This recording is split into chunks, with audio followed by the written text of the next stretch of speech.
حضرت جگر مراد آبادی کا نام علی سکندر تھا۔ 1890 میں پیدا ہوئے۔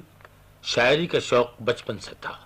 ابتدا میں اپنے والد سے، پھر داغ اور داغ کے بعد امیر اللہ تسلیم سے اصلاح لی۔ یہی وجہ ہے کہ ان کی ابتدائی غزلوں پر داغ کا رنگ نمایاں ہے۔ بعد میں جگر نے وہ اسلوب اختیار کیا جس سے ان کی غزل پہچانی جاتی ہے۔ جگر کی شاعری میں کیف، وارفتگی اور بے خودی کی لہر قریب قریب ہر جگہ ہے۔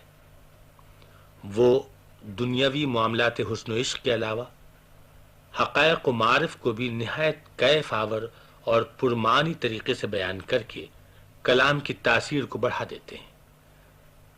جگر کے کلام کی دوسری خصوصیت سادگی اور روانی ہے۔ محاورات کے بامحل صرف سے کلام میں برجستگی اور ایک خاص لطف پیدا کرنے میں انہیں مہارت حاصل ہے۔ جگر مراد آبادی کا پہلا مجموعہ داغ جگر تھا جو زیادہ مشہور نہیں ہوا۔ ان کا دوسرا مجموعہ شعلہ طور اور اس کے بعد آتش گل ان کا شعری مرتبہ متعین کرتے ہیں۔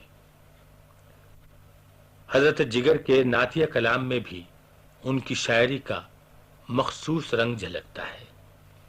سماعت فرمائیے حضرت جگر کا نذران عقیدت سرور کونین صلی اللہ علیہ وآلہ وسلم کی بارگاہ میں۔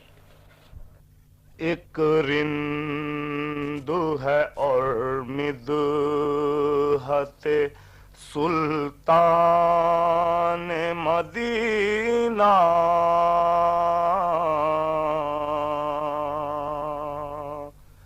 ایک رند ہے اور مدحت سلطان مدینہ،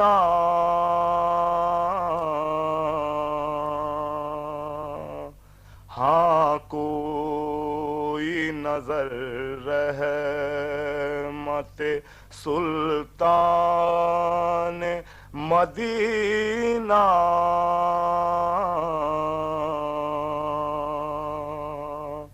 ہاں کوئی نظر رحمت سلطان مدینہ،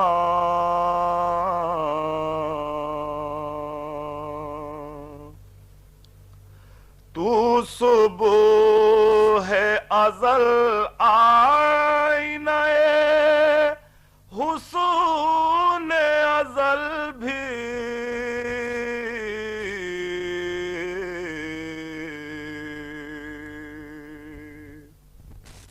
تو صبح ازل آئینہ حسن ازل بھی،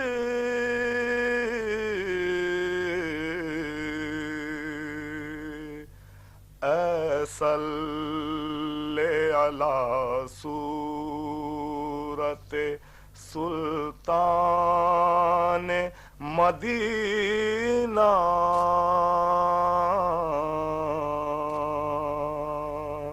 اے صلی علی صورت سلطان مدینہ،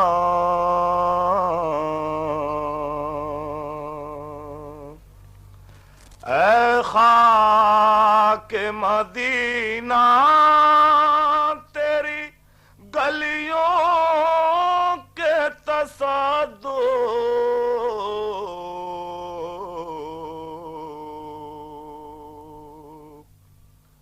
اے خاک مدینہ تیری گلیوں کے تصدق،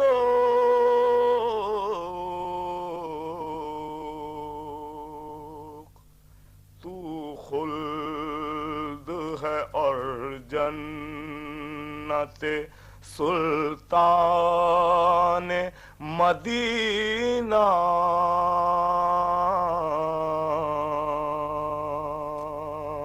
ایک رند ہے اور مدحت سلطان مدینہ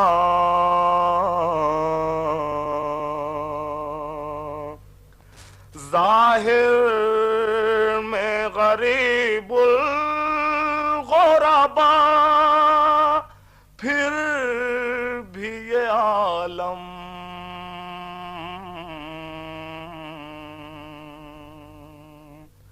ظاہر میں غریب الغربا پھر بھی یہ عالم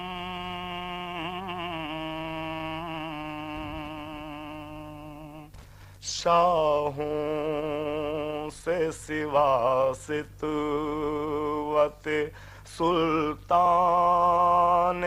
مدینہ